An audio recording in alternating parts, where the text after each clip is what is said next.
Welcome back, everybody. Mark is on vacation this week, so he asked me to pinch hit for him tonight. And before we introduce our speaker tonight, Kevin Levin, to talk about Robert Gould Shaw, I just wanted to outline a few coming events that are coming up to put on your calendar. Our next meeting will be April 22nd, and Mark will send out some information pertaining to what the agenda for the April 22nd meeting will be about. On May 24th, it's our annual memorial service at the rural cemetery.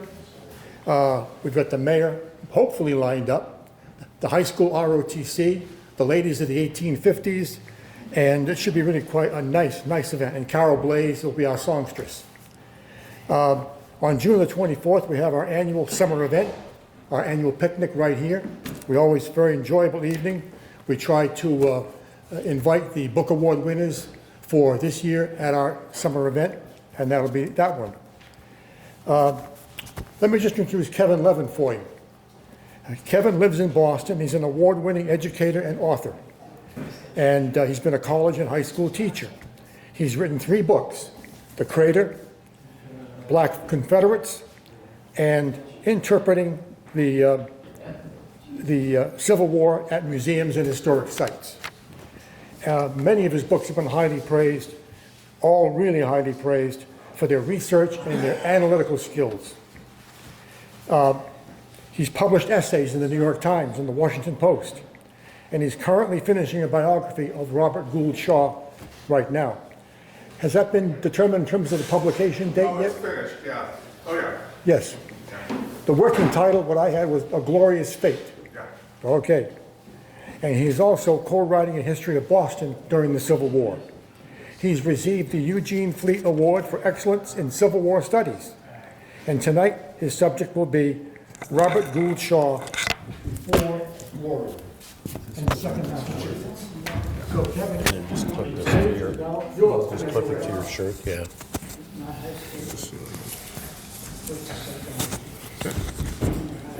Just put it. Be right there. So is it on? It should be. Should be on? All right. We good? Oh, don't. No applause. Thank you. We good? I'm going to move around a bit, so I hope that's okay. So thanks for coming out tonight, guys. Great to be here. I have to say, well, unfortunately, this is my first time here in a number of years. I've had to cancel, I think it's the last 2 or 3 appearances for various reasons. So I'm really glad I could make it down here. I love the drive from Boston. I had a little traffic on the way down, but got here in plenty of time. I also have to apologize, no one's fault. I was hoping to show some slides tonight, no worries at all. I can certainly do a song and dance routine just to keep you entertained, but I've got my notes and I think we'll be fine. In fact, I like to keep things, fairly casual. This is a round table. Round tables started as literally round tables, people sitting around and talking, not historians and other people lecturing at you. I hate to do that, but I'm here to sort of talk about Robert Gould Shaw, someone I've been living with for the past, well, a little bit less than a decade. I moved to Boston in 2011 from Virginia. My research before that was mainly focused on the Confederacy in the South. And when I moved to Boston, I was sort of committed to finding something local, something where I wouldn't have to drive 1,000 miles to go to various archives. And luckily, when it comes to Shaw, a subject like this, you are rooted in Boston. You go to places like the Massachusetts Historical Society, Boston Athenaeum, and places like Harvard University. So a lot of the material that I got to use was in Boston itself. A little bit of travel, but not too much. So what I want to do tonight is talk about an aspect of this biography, which I've just finished, which is supposed to come out early next year with the University of North Carolina Press. It's a book with the tentative title, A Glorious Fate, The Life and Legacy of Robert Gould Shaw. I say tentative because I've learned that publishers have a way of deciding what your title will be based on their ideas of what will sell. So we'll have to wait and see whether this is the final title. So the part of Shaw's story that I want to talk about is one that we don't talk about and that we know very little about. And why is that? Because my guess is that most of you, if not all of you in the room, your understanding of Shaw is based on one thing. And that is, of course, we don't have to apologize for this, it's an amazing movie, the movie Glory. 1989, starring Matthew Broderick as Shaw, Denzel Washington, Morgan Freeman. I mean, it's an incredible movie. In my mind, a little over 35 years later, Glory is still pretty much the best Civil War movie ever made. Why is that? Because it tells a compelling story.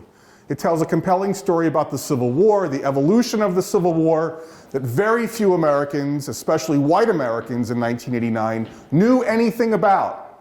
And that is the story of the service of United States colored troops, black Americans, North and South. But here's the thing. Glory only focuses on a few months of Shaw's life. It gives a little nod in the opening scene to Antietam. He was there, that's true. It gives a little nod to his family on the home front in their home in Boston, where Shaw supposedly got his commission to serve as colonel in the 54th. That scene, of course, is entirely fictitious. Shaw was actually in Virginia when his father came down to hand deliver the governor's offer to serve as colonel of the 54th in early February of 1863. But here's the thing. Robert Gould Shaw had been serving in the military since the spring of 1861. And what can we say that we know about that period of his life? Pretty much nothing.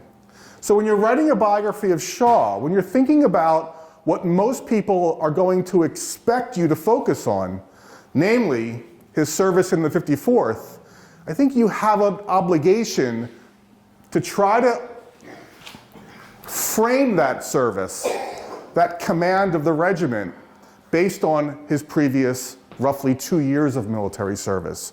Because it's that earlier period of his history that's going to shape what Shaw understands about any number of issues. The art of command, and especially the issue of emancipation and race that he has to confront and that plenty of other people have to confront by 1863, if not before.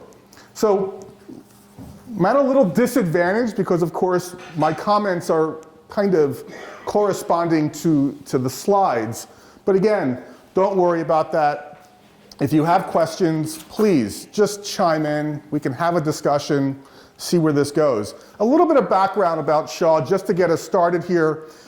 Born in 1837, his parents, of course, as many of you may know, were wealthy elite Bostonians. His father, Francis George, his mother, Sarah Blake Sturgis, both very wealthy merchant families, especially Frank's side of the family. They go all the way back to the beginning of Boston, made his fortune, the family fortune, in the merchant industry, foreign trade, things along those lines. To such an extent that once Frank Shaw, Robert Gould Shaw's father, comes of age, he chooses actually to retire. He retires as a young man, not simply to lounge around, but he retires to do what he is most passionate about, and that is to engage in as many reform movements as possible. We are talking about parents who are deeply engaged in the abolitionist movement, in the temperance movement, in any number of reform movements. This is their calling. This is the world that young Robert Gould Shaw is born into.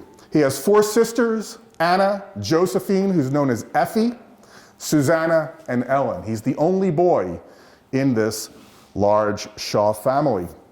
So the reformers that the Shaws are interacting with are people like William Lloyd Garrison, right? Lydia Maria Child, Theodore Parker, Wendell Phillips, the top tier, if you will, of Boston or Greater Boston reformers for that time. Now, the Shaws don't stay in Boston. Most people do associate Shaw with Boston itself. Very early on, the family moves to Staten Island. Shaw's mother had serious problems with her eyesight, and apparently there was a well-trained optometrist in Staten Island. The entire family moves. They also, once they move, get involved in another very tight-knit reform group or reform community in Staten Island.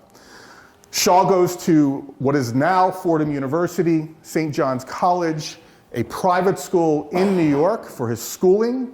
So he's sent away as a young boy. He's absolutely miserable. We have some of his oldest letters that Harvard has digitized that you can read online if you want, which is really nice. And he writes home quite often about being lonely.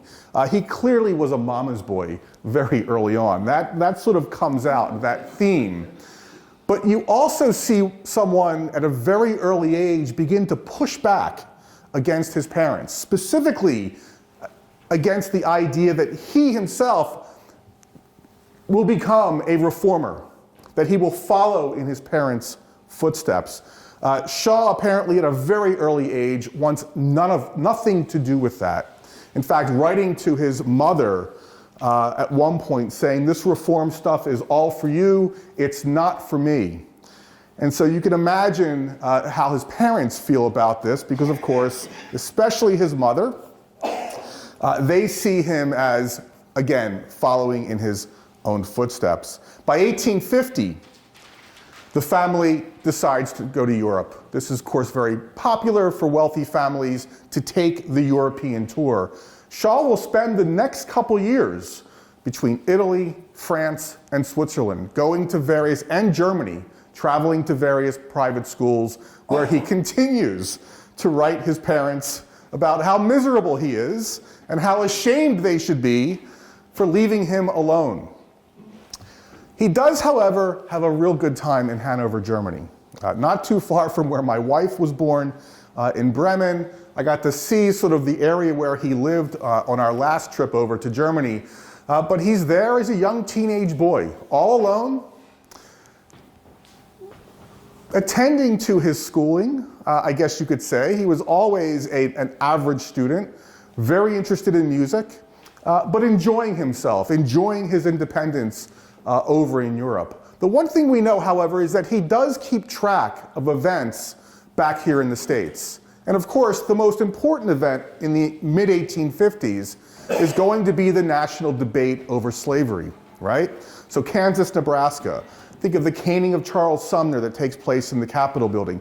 All of these things he is reading about in newspapers overseas. He's reading about them, but he's not deeply engaged in these national discussions. He reads Harriet Beecher Stowe's Uncle Tom's Cabin. He talks to his mother about this in letters addressed to her. But again, he's not in the center of it. This is important because, remember, Shaw's coming of age. And for a lot of young men here in the States, and especially young men coming of age in the South, this is the point in which many of them become radicalized. This is the point in which many of them begin to take firm positions on the question of union, on the question of secession, on the issue of emancipation and slavery. But that's not going to be Shaw, because I think he's so disengaged, he's so distracted by what's going on, of course, in his personal life in Germany. He does come back in 1855, early 1856, and he enters Harvard. He's tutored to get ready by Francis Barlow. That name should ring a bell, future Civil War general. A few years ahead of Shaw, all a bit about the looming question of disunion. On April 5th of 1861, just a few days before the attack or bombing of Fort Sumter, here's what he writes home. As for making concessions, obviously speaking of the South, it is only patching the affair up for a year or two, when it would break out worse than ever. At any rate, we should have the same row over again at every presidential election, and if we give them an inch, they will be sure to want thousands of ells, a unit of measure, as is proved by their history and ours for the last 50 years. Indeed, they would not be content with anything less than a total change of public opinion throughout the North on the subject of slavery. And that, of course, they can't have. Then he says this, I have been a disunionist for 2 years, But as there seems to be no way of making a peaceable separation without giving up everything, I am glad for the credit of the country that they will probably act now with some firmness. So Shaw is sort of announcing or claiming that he's been a quote-unquote disunionist. He never explains exactly what that means, and it's actually a little difficult, I find, to take him seriously because it's the first time he mentions such a position as this. I suspect it reflects his frustration with politics. I suspect it also reflects the sense that this looming crisis is going to get in the way of his ability to figure out what he wants to do with his life. But he does begin training in early 1861 with the 7th New York Militia, an elite militia sometimes called the Silk Stocking Regiment. Again, people from the upper class of New York society are training side by side with Shaw. He enlists as a private, and this is his way of getting ready for war. Again, remember, he does consider joining the army at one point. After the attack on Fort Sumter, the 7th ships out within a few days, and they're ordered to Washington, D.C., like other regiments, of course, because D.C., as many of you know, was still pretty much unprotected at this point in time. So this regiment, the 7th, and a number of other Massachusetts regiments are also on their way to D.C. D.C., of course, it's the first time that Shaw has been there. He is sort of impressed with the buildings. They are quartered in the Capitol building. And he writes on April 26 to his mother, "The evening we marched up the Capitol and were quartered in the House of Representatives, where we each have a desk, an easy chair to sleep in, but generally prefer the floor in our blankets, as the last 8 days' experience has accustomed us to hard beds. The Capitol is a magnificent building and the men all take the greatest pains not to harm anything." That wasn't always the case for men stationed in the Capitol building. Some of them tore the place apart. Jeff Davis shan't get it without trouble. Troops from New England are quartered all over it, but we have the best place. My desk is on the Republican side of the House. I have no doubt we are the best behaved Congress that has been in session for a good while. Now, the 7th New York is only a 30-day gig. So Shaw almost immediately has to think about what's next. And so he's already requesting commissions as an officer. Remember, he's only a private in the 7th. And he eventually gets a commission as a lieutenant, a second lieutenant, in a newly organized regiment in Massachusetts, the 2nd Massachusetts Volunteer Infantry. So within about 30 days, Shaw is back in Massachusetts, right? And he's training at a place called Brook Farm. Now I skipped this. Brook Farm is an old, you might say, transcendentalist colony. It's a place where, reformers, people who are trying to sort of experiment with the idea of a perfect society will gather, collect resources, share poetry, literature, philosophy, trying to sort of imagine the perfect society.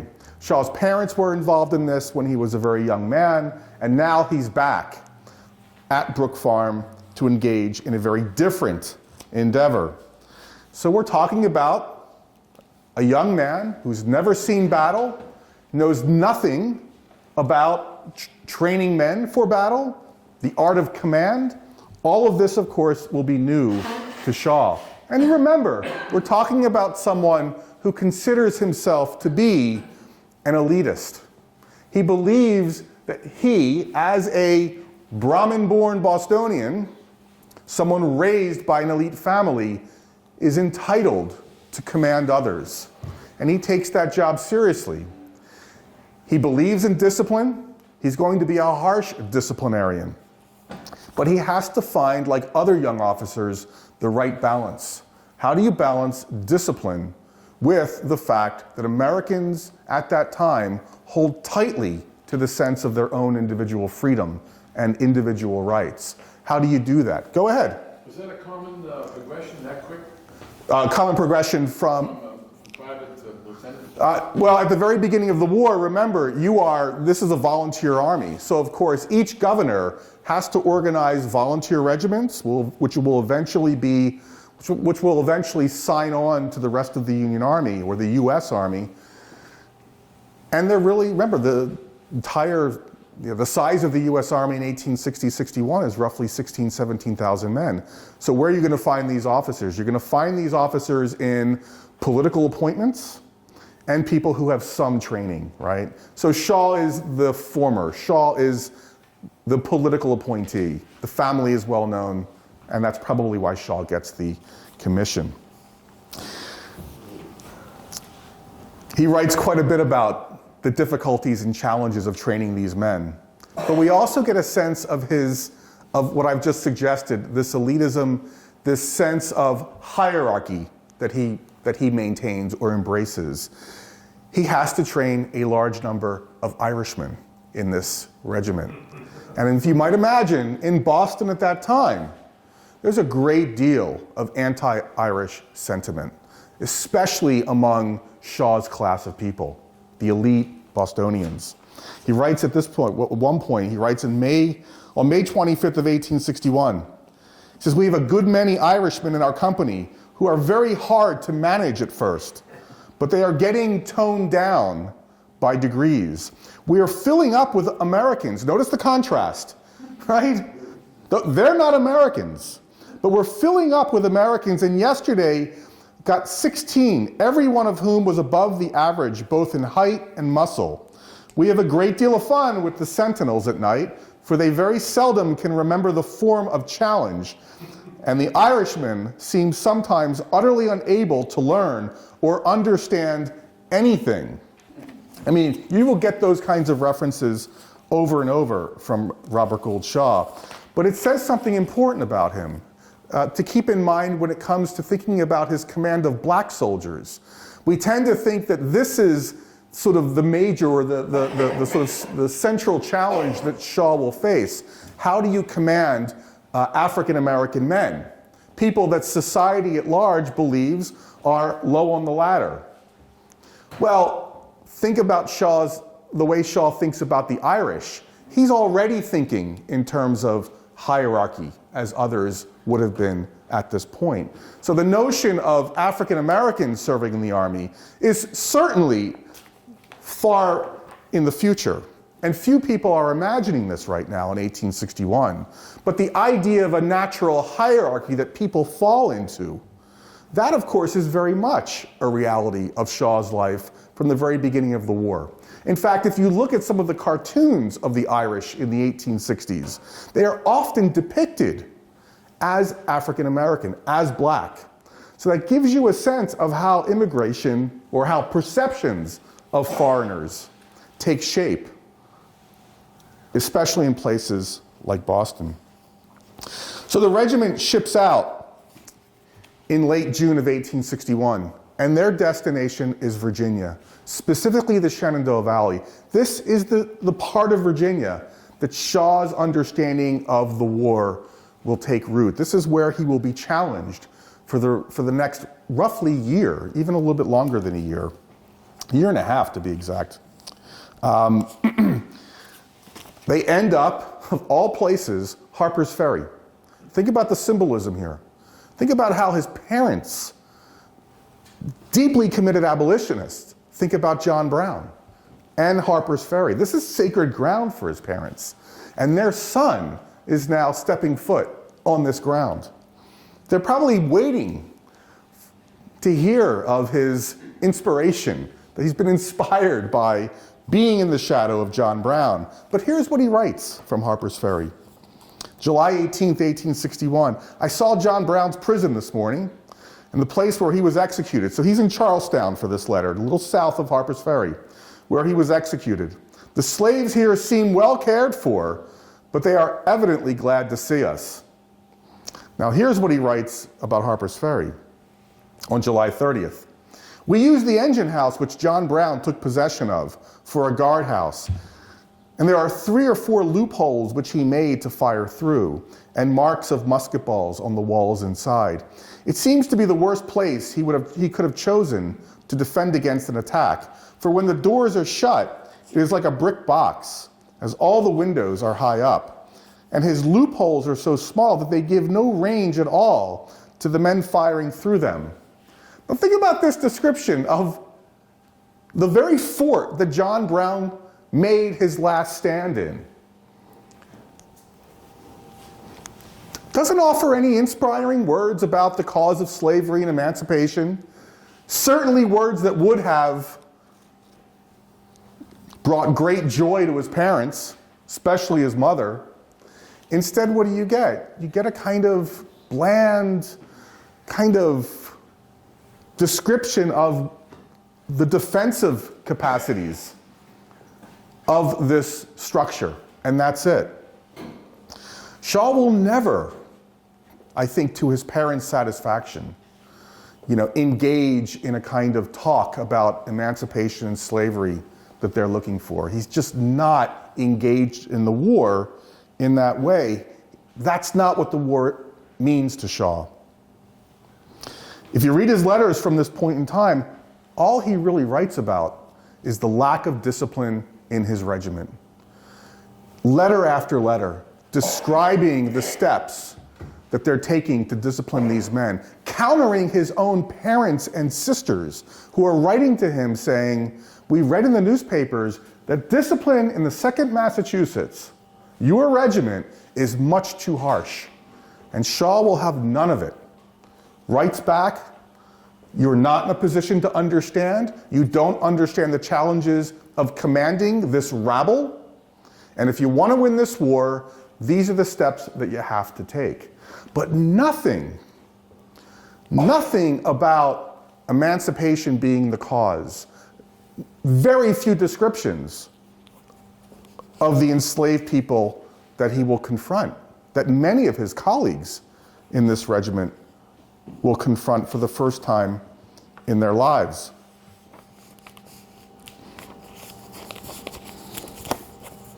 And I think the worst of it, in terms of the regiment for Shaw, comes out when he learns in August of '61 that you're going to be able to elect your officers. For Shaw, this is democracy run amok, right? This is handing the most important decisions about command and leadership to enlisted men, the rank and file, who have absolutely no knowledge and no business making these calls. One of his closest friends, Major Wilder Dwight, we'll come back to him a little bit later, wrote the following, and I think Shaw would have concurred 100% with this. He says, today our army is crippled by the ideas of equality and independence, which have colored the whole life of our people. Men elect their officers and then expect them to behave themselves. Obedience is permissive, not compelled, and the radical basis is wrong. I think Shaw would have agreed with that. The issue of slavery, however, is central to what the Army is doing in Virginia. Even if they don't intend to disrupt slavery, the very presence of the Union Army, anywhere in Virginia and anywhere else in the South for that matter, is going to cause unrest. It provides the first opportunities for enslaved people to run off from their masters, to claim their freedom. And so you have to imagine that first scene in Glory where Shaw is walking that path toward the battlefield and he is confronted by a long line of enslaved families, right? Walking in the opposite direction. You would have seen that scene play out over and over and over on the roads and paths throughout the Shenandoah Valley of Virginia. There are roughly 25,000 enslaved people in this part of Virginia alone. 20% of the total population of the Shenandoah Valley in 1860 are enslaved people. So it's inevitable that Shaw is going to have to deal with this to some extent. And he does offer some observations. Here's one encounter that I find fascinating. And he's not the only one who writes about this encounter. He writes this on March 28th of 1862. We were lying in the sun on the side of a hill, and 4 or 5 Negroes had come up in their Sunday clothes to see the soldiers passed along. Among them was a white man with 2 curly-headed boys. All these as handsome people as you would find. Harry said, quote, "That's a white slave." So we called to him and asked what his trade was. "Nothing, sir," said he, "but working in the field under another man. I asked him if his father had lived on the same plantation that he did, for he said he was born there." I think you know where this is going. I guessed what the answer would be.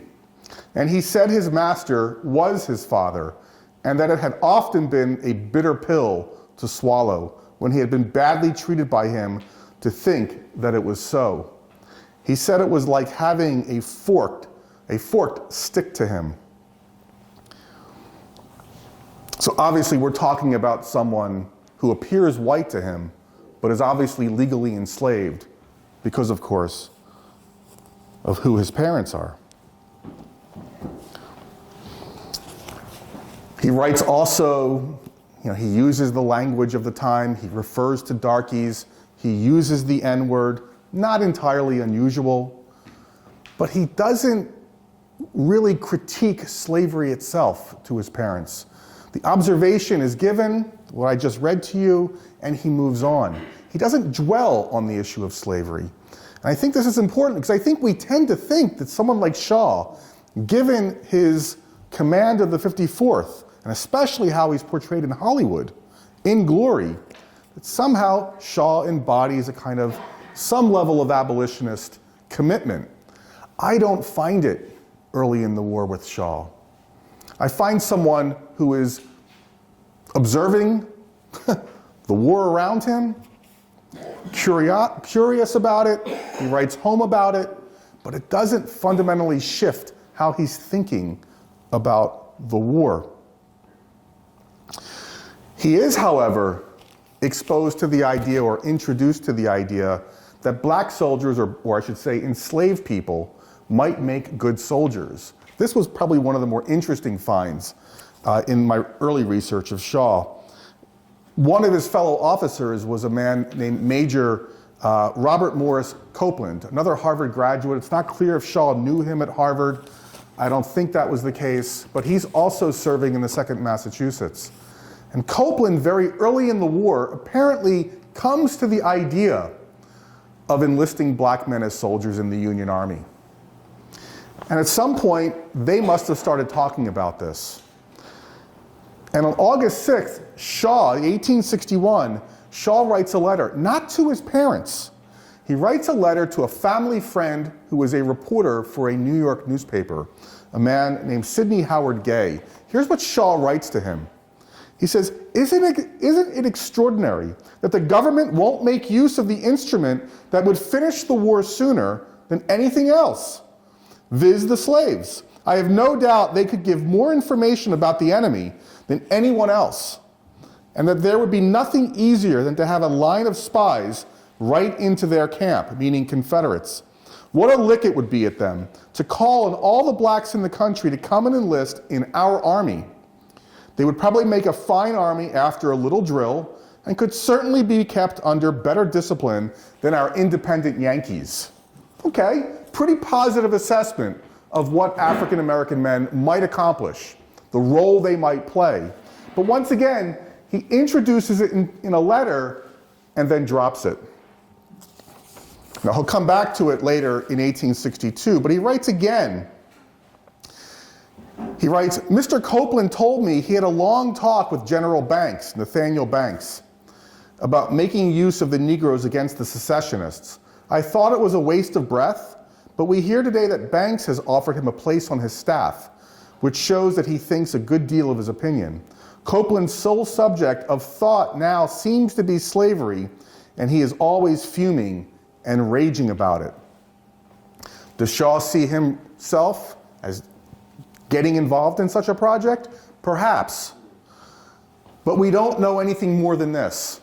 He doesn't reflect anything more about how he sees his relationship to black soldiers, a potential black regiment, what kind of command position he might be interested in. It's the issue is broached, and then it's dropped until May of 1862. Now, I did have a nice slide to sort of correspond with this next little quote. The 2nd Massachusetts doesn't see any fighting in 1861. It's incredibly frustrating to these young men.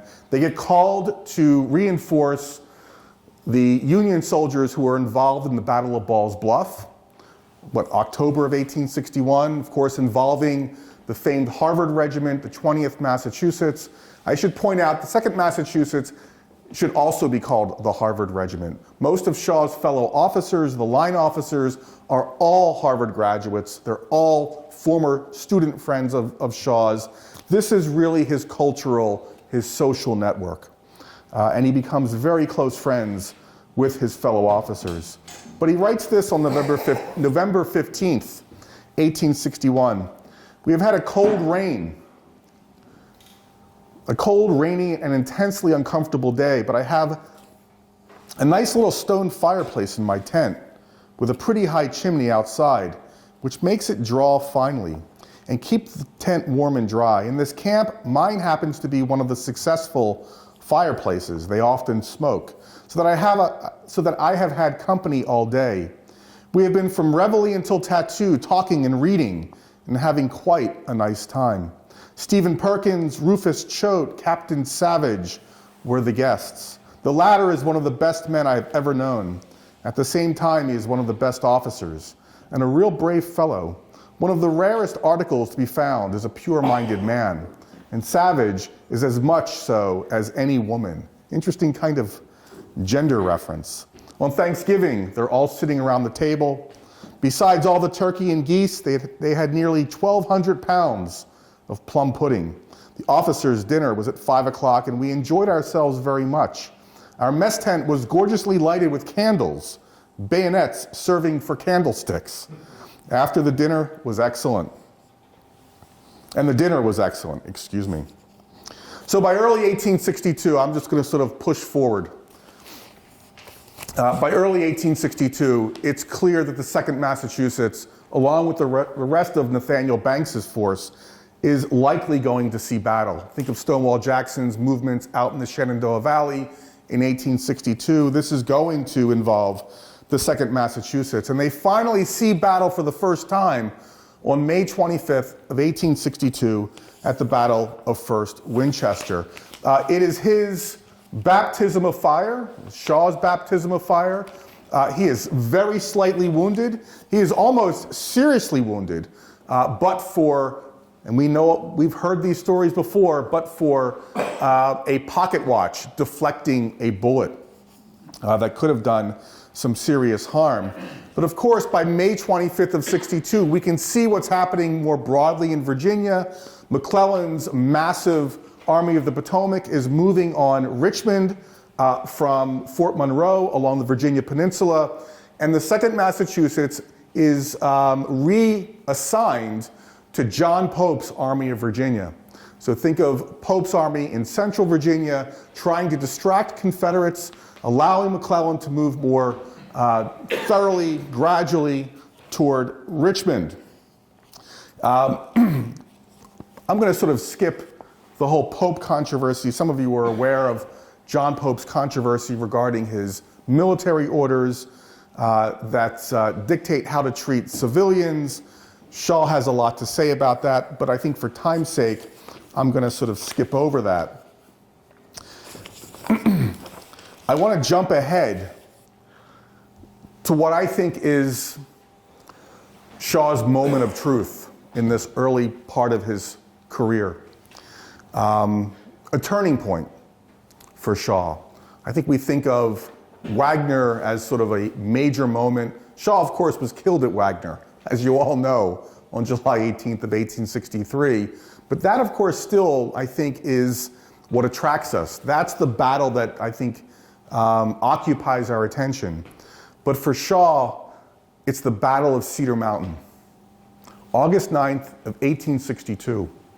So, of course, Lee has held Richmond.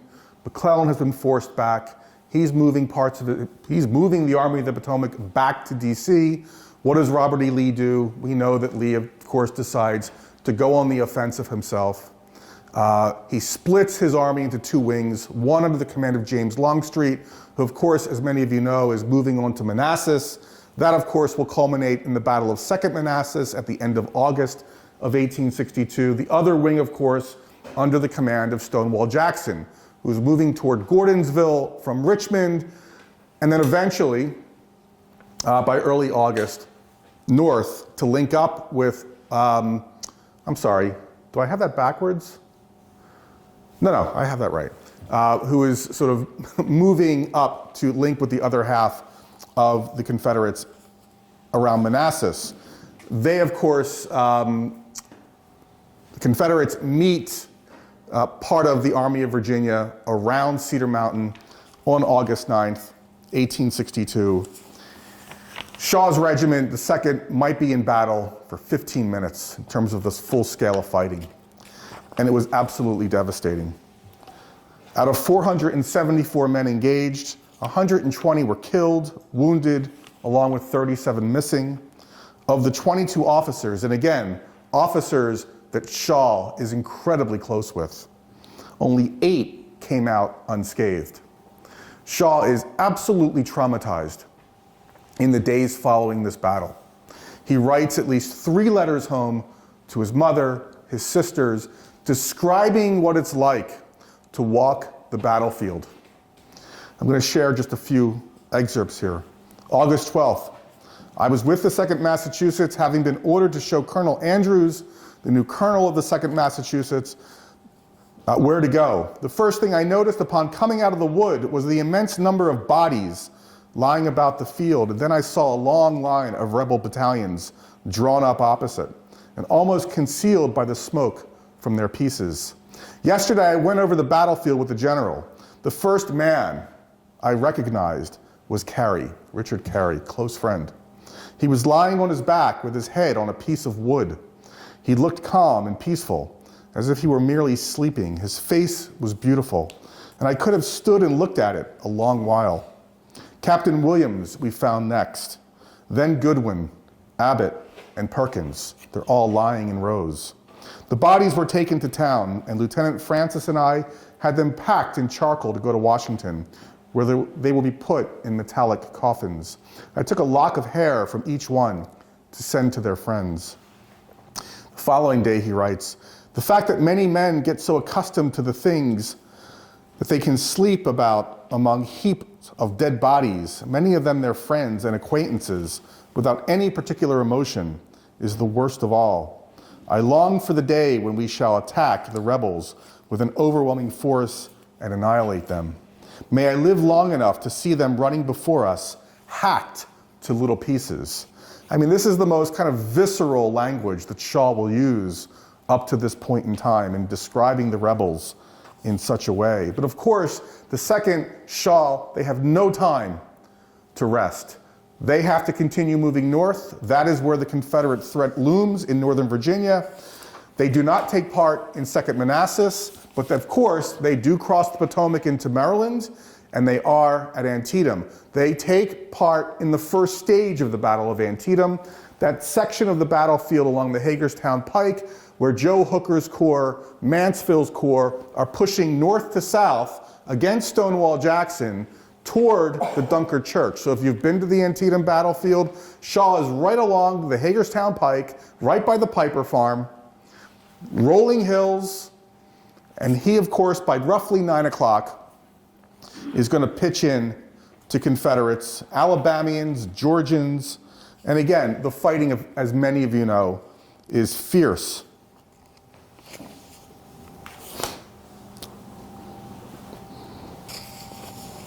One of his closest friends, Wilder Dwight, who I just mentioned a few minutes ago, is mortally wounded on the battlefield. It's not clear whether Shaw comes across him at any point, but I mentioned Dwight because he writes really one of the most famous death letters, if you will. In the morning, he starts a letter to his mother back in Brookline, Massachusetts. They get orders, the 2nd Mass gets orders to start moving. He puts the letter away. He's wounded along the Hagerstown Pike. He pulls the letter out as he knows he's dying, and he writes the last few sentences. And that last sentence, I had the sort of slide here, the last sentence just kind of, it just becomes illegible.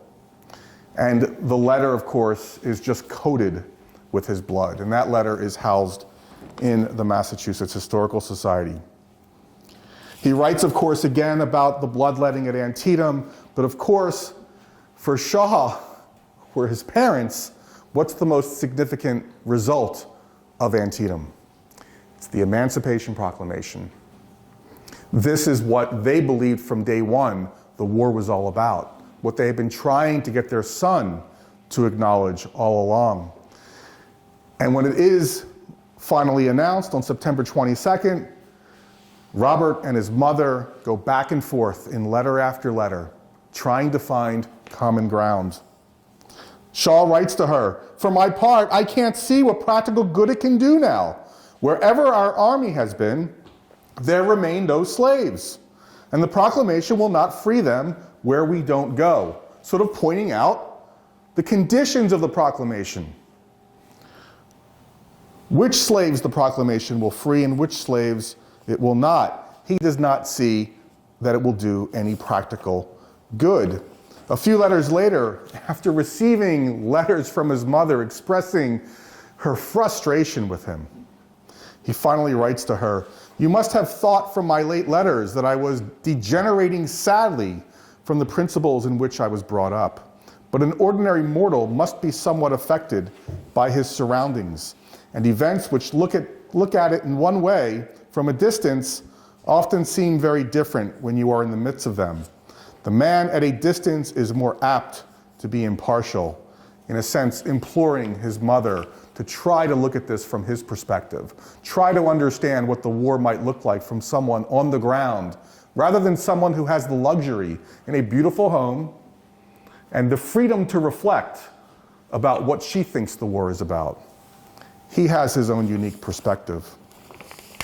So the period after Antietam for Shaw is another lull. Very little activity. The regiment is stationed around Sharpsburg, Maryland, where the battle was fought. In December, the regiment is ordered to Fredericksburg to join Burnside, the new federal commander. They do not arrive in time to take part in the Battle of Fredericksburg. He hears about it. A relative of his is killed in the action. 1862 ends on a very sour note for Shaw. No prospect for promotion, no sense that the war will end anytime soon, no sense that his regiment will see battle again. What is his purpose? Perhaps he should transfer. He considers a cavalry regiment, but decides to remain in the 2nd. And in the last week of 1862, he writes to his mother, "They say that Uncle Abe is on the verge of lunacy. I don't wonder at it. I am afraid now there is a danger of the government backing down. I had rather stay here all my life, though in this case I should pray for a short one, than give up to the South. The most satisfactory ending to me will be to have them brought to their knees and then kicked out and allowed to set up for themselves with certain limits. I would have them hemmed in all sides by the free states and not allowed a chance of extending." That's Shaw's assessment of the war at the end of 1862. Not win the war and end slavery. Shaw's assessment of the war is to end it and kick the South out. Kick the slaveholding states out. Let them do whatever they want on their own. Not a very optimistic viewpoint at the end of 1862, and certainly not one that will satisfy his parents. And I'll leave you with this thought, because I think it's just time to have some Q&A.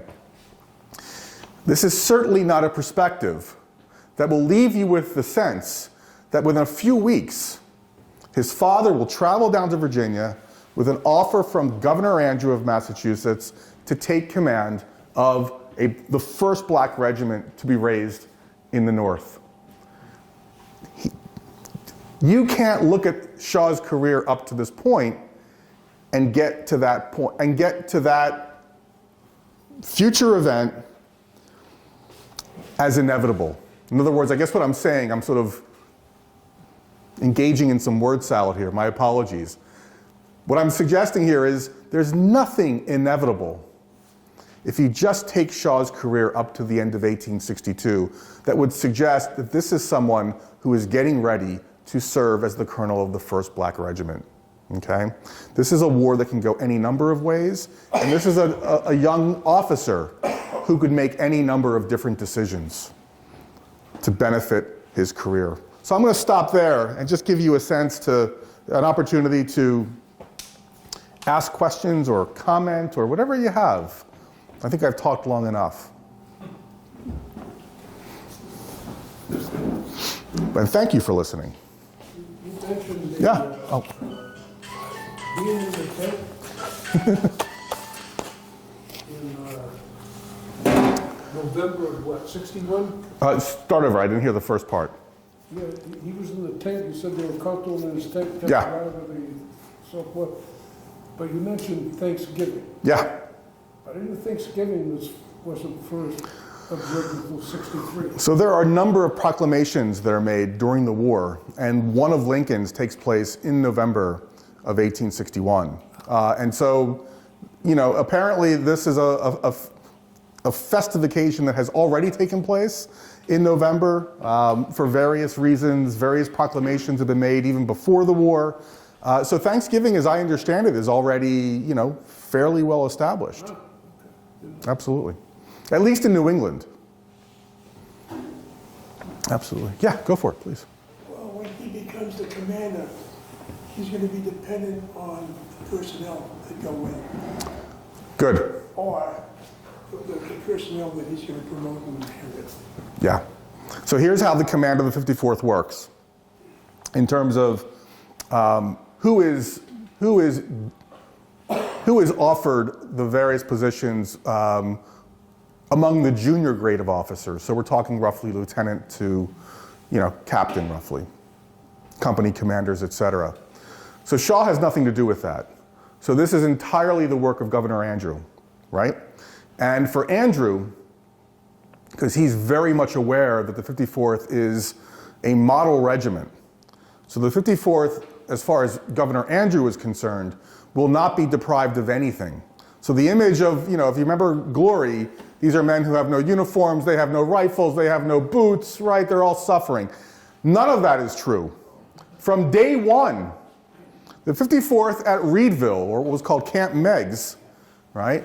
They are in the same housing that white soldiers have been housed in. They have uniforms on day one. They have rifles on day one. They have everything they need because the governor understands that they will be placed under scrutiny because they are a black regiment. So that's the first thing that Andrew takes care of. Now, as far as who's in command, he offers it to Shaw first. And he, in a way, his father, Frank Shaw, goes down to Virginia to make the offer, to hand his son the letter, because he's not sure his son will accept. In fact, if you know the story, at first, Robert rejected the governor's offer. It's not exactly clear why. I suspect he rejects it because he's not clear it's going to work. He's not clear that his own reputation is going to suffer. Any number of things can go wrong with this experiment, but he eventually does agree. Second in command goes to a Norwood Hollowell, son of another prominent abolitionist family in Philadelphia, and the line officers are all Governor Andrew's choices as well. He wants to make sure that all of them are in for the right reason. That means, of course, committed to the cause of abolitionism. He obviously did not do his research with Robert Gould Shaw. That's not to say that Shaw is, look, I'm not suggesting that Shaw is not someone who believes that slavery is immoral. He certainly did, no question about that. But is he someone who believes that the primary purpose of the war is to end slavery? That's not him. But his parents certainly fit that bill, and I suspect that's why Robert Gould Shaw was chosen. But what's interesting is if you read Shaw's letters between February and the end of May of 1863, during the time they're training in Reedville, at Camp Meigs, Shaw never mentions anything about the importance of being an abolitionist as a junior grade officer. In fact, at one point in one letter he writes, I forgot to who, he says, I don't even really care. All I care about is that my officers are preparing these men for battle. That's all he cares about, right? So it's an interesting dynamic when it comes to the 54th because, on the one hand, you've got the colonel, he's in charge of everything. He is, his view on race and slavery and emancipation are all very complicated. Not so much when it comes to many of his line officers. William Appleton, who's the captain of Company A, his memoir is just now being published. It's always been housed at the archives at West Virginia University, an incredible resource. It's finally out. It comes out next month. And here's a guy who really does believe in the cause. You read his writing, his letters during the war, his post-war writing, nothing like Robert Gould Shaw's.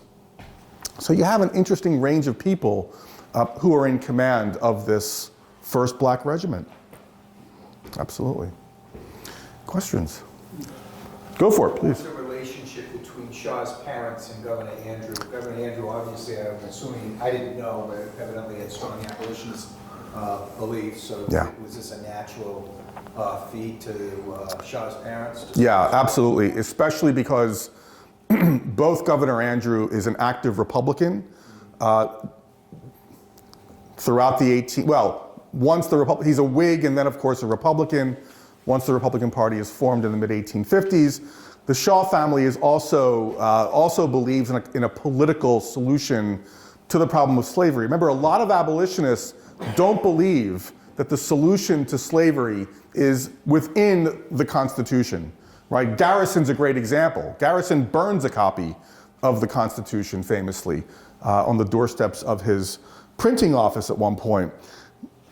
But Andrew and the Shaws they're in line when it comes to this. And they clearly had some interaction with one another in the 1850s, even though the Shaw family by that point is moved to Staten Island. But they correspond. They're part of the same sort of social circles. Frank Shaw is one of the most visible reformers of, in the country at this point. In fact, during the war, he sets up an office in New York City, and he's already from the beginning of the war setting up aid and supplies to go down to South Carolina because, of course, the U.S. Navy takes control of the seacoast islands between Charleston and Savannah in November of 1861.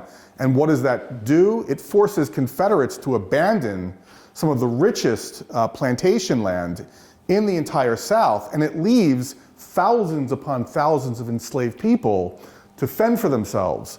And so Frank Shaw sets up an aid office in New York City to begin sending supplies as the military is organizing newly freed people to farm for themselves and sort of begin to sort of pull themselves up by their bootstraps. And this is the area, of course, that Shaw will spend the last few weeks of his life, right? From June 1st, roughly, until July 18th. The 54th Massachusetts is operating between Charleston and Savannah during that period. Think of the burning of Darien, that is beautifully depicted in Glory, in Darien, Georgia. And then, of course, just south of the entrance to Charleston Harbor, that's, of course, Morris Island. That's where the assault against Battery Wagner will take place. It's a fascinating area. If you've never been there, I highly recommend it. As I was finishing up the research for this book, I had never been down to that part of the South. And I decided to spend a week down there. I took Shaw's, you can actually get Shaw's wartime letters. They're published. You can get it in paperback, edited by Russell Duncan. His wartime letters are wonderful. And I took my copy of the book. I went to every place that Shaw mentions between June 1st and July 18th. You can't get to Morris Island unless you charter a boat, unfortunately. But I got to the northern tip of Folly Island, which is just south of Morris Island at low tide. And I could wade out, about halfway out. I almost got there, but I was worried that I was going to get stranded out there. But it's a beautiful area. And you really get a sense of just the landscape. And Shaw is he's a beautiful writer. He's not the most eloquent writer, I should say, but I mean, he goes into great detail about the fauna, about the landscapes.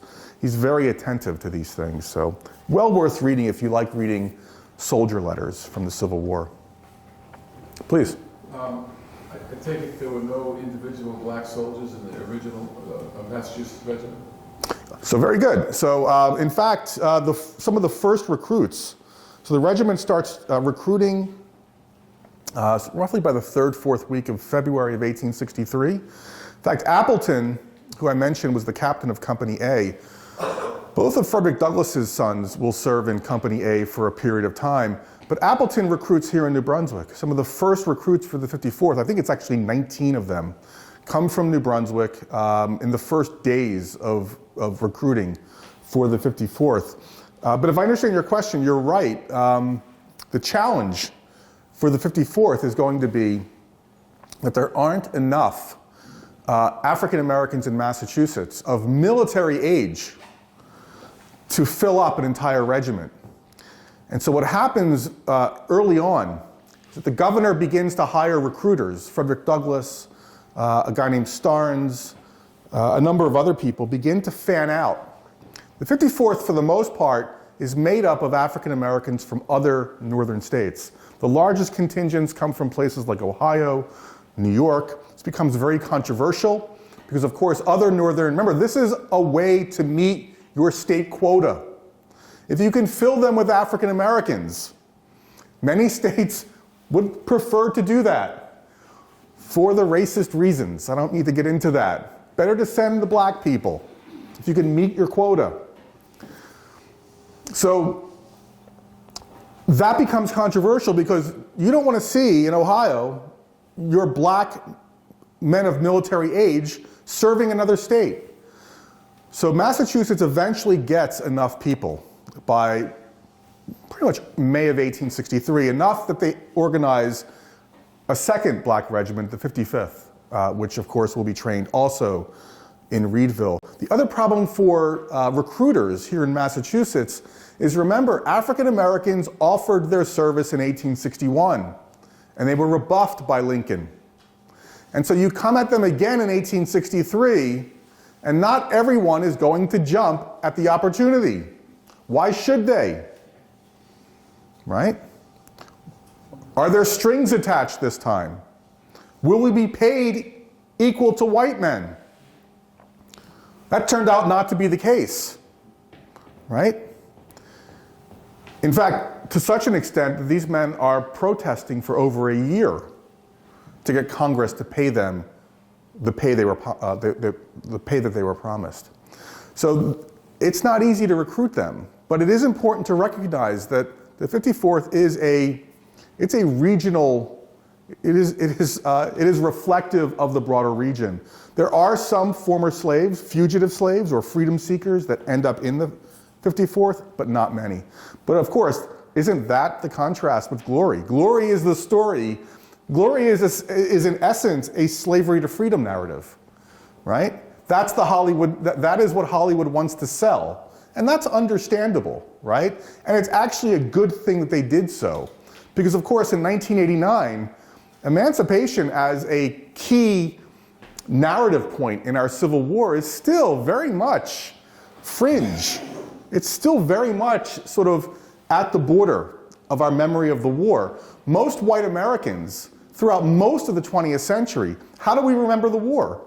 The war is filtered through a narrative of reunion, right, that takes hold by the early 20th century. So it was brother against brother, white men on both sides fighting for their respective causes. But let's not delve too much into what they were fighting for. Let's just remember what they had in common. They were all brave. So it's a narrative of reunion, and it's also a lost cause narrative. It's a narrative that even in places like Boston, you can find elements of that lost cause narrative. I mean, there's a camp of the United Daughters of the Confederacy in Boston. In the 1960s, they dedicated a monument that was dedicated at Fort Warren out in Boston Harbor in the mid-1960s. That was removed, of course, a few years ago when the wave of monuments came down, right? So the lost cause has a kind of national resonance. Where's emancipation in all of this? It's difficult to find on the national stage. So when Glory came out, Glory for a lot of people was a punch in the gut. It wasn't new to African Americans. But if you read movie reviews from 1989, you'll find a lot of people who indicate that they had no idea. They had never learned that African Americans fought in the US Army during the Civil War. So in that sense, it was a good thing that Glory did that, told that story, because that is the story of, you know, for the most part, black Civil War soldiers. Most US colored troops are from the South, right?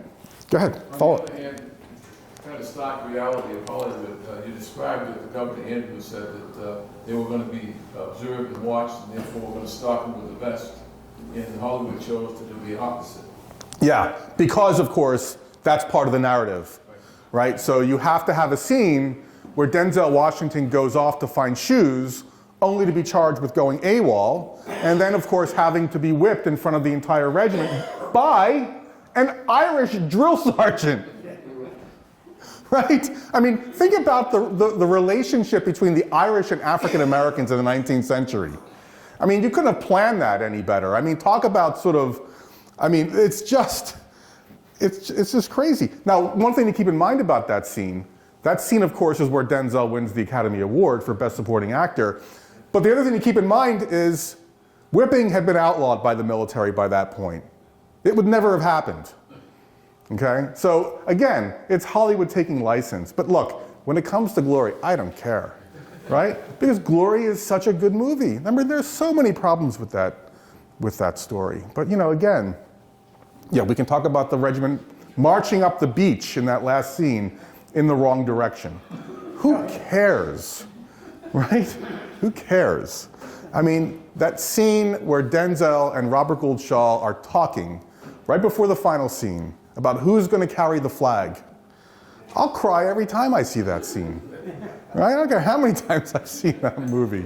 It's a wonderful scene about memory and whose war this is and what it's all about. And that's why Glory is so good. Leaving the movie aside, Good. can we focus on how he ended up getting NCOs into the regiment, In which regiment? into his black regiment? You mean the governor?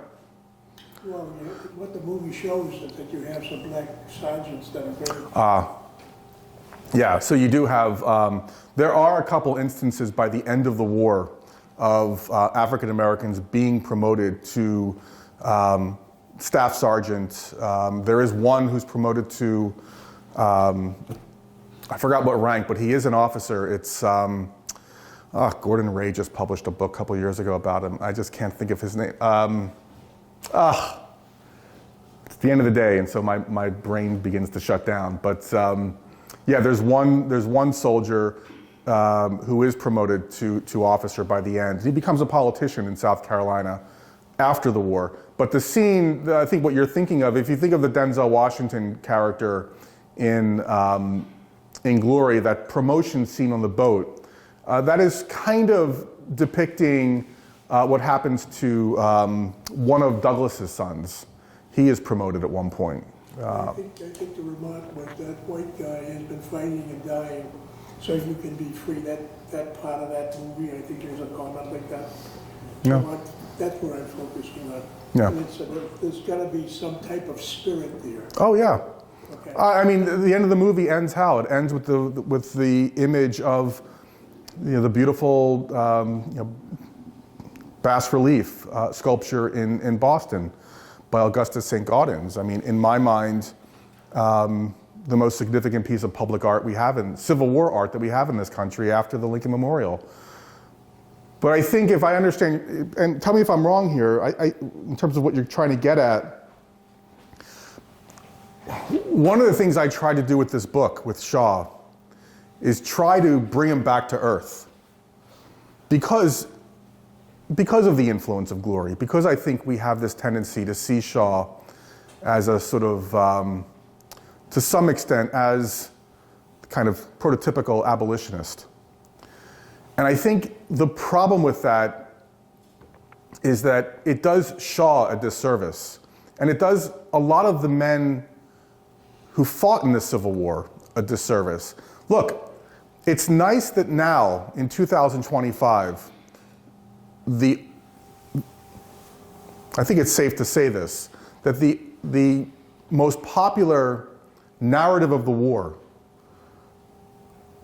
is a narrative of emancipation, is one of emancipation and one that acknowledges black military service. I think we're now at a point where the lost cause is influence, the sort of the public influence of the political influence of the lost cause, where you can find it in our public spaces, is done. Think of all the monuments that have come down over the last 10 years. The lost cause is dead, right? Whether it's Richmond, Virginia, Baltimore, my former home of Charlottesville, Virginia, right? Our memory of the war, what kids are learning in schools, their textbooks, the sources they're using, resources, is so much richer than what I was introduced to, what all of us were introduced to. And that's a really good thing. But I think we've actually gone a little bit too far in sort of propping up emancipation. Because I think what it's done is it's put us in a position where we failed to acknowledge the fact that the vast majority of the loyal white citizenry of this country in the 1860s was not fighting to end slavery and make African Americans equal to white Americans, right? And that is not to demonize them. That is, I think what I'm saying is that we have lost any sense of the significance of union in this country. When Northern soldiers are rushing off from Minnesota and Maine, and they're talking about the importance of union and saving this country, that meant something very specific to them. Their grandparents may have fought in the Revolution. The United States is still very much an experiment in representative government. It can still fail. They viewed slaveholders as the most direct threat to their way of life, to the idea of representative government. So their goal was to defeat the slavocracy and bring the Union back together as soon as possible. If the war had ended by the end of December of 1862 without an Emancipation Proclamation, Robert Gould Shaw and the vast majority of Northern soldiers would have gone home and believed that everything that they had set out to accomplish had been achieved, including Lincoln. And even after 1863, even after Lincoln puts pen to paper and signs the proclamation, most white Northerners, even if they believe that slavery needs to end, they believe it needs to end because it will ensure that the war ends sooner than later. If you deprive the South of slaves, you deprive them of a vital military resource. So undercut their ability to employ and utilize their slave labor, and you will win the war sooner than later. So emancipation for, I think, a lot of white Northerners has instrumental value. Some of them come around. I'm not denying that. Some of them end up believing that slavery is the curse, and whether it's the result of serving next to black regiments and seeing them in battle, some even come to believe, right, that they deserve the right to vote. Lincoln's last speech, John Wilkes Booth is there. He hears Lincoln talk about the possibility of giving some African Americans who have served the right to vote. What does Booth say in response? I'm going to kill that man. Paraphrasing, right? And he did just that. My point is that we lose the sense of contingency when we simply throw out these terms like emancipation, right? When we sort of emphasize emancipation as the central point of our Civil War narrative. Not that it's not important, but I think we can go too far. We lose the sense that this war became very messy. and took on aspects of a revolution that Americans were never prepared to deal with, and that we're still dealing with over 160 years later. That's the world that they gave us. But it's not the one that many of them intended to give us. And that's the rub. Shaw gets caught up in that. Shaw's a union guy. He's not necessarily an emancipation, black equality guy. But he's become that because we need him to be that. And his mother, the last chapter of my book, is all about memory. And it's largely about his mother after he died. The reason we remember Shaw at all is because of his mother. His mother wanted the nation to understand that her child, however imperfect he may have been while alive, died for the right reason. So when you see that monument of Shaw in Boston, that image of Shaw leading black soldiers is largely a reflection of the vision that Sarah had for her son, right? So always think about the role of memory when we're looking at things like monuments or thinking about why do we remember certain things rather than other things? Why do certain things get erased from our memory of the past, of the Civil War? Why do we hold so tightly to certain beliefs? Because a lot of people, sometimes starting with the war itself, wanted it to be so.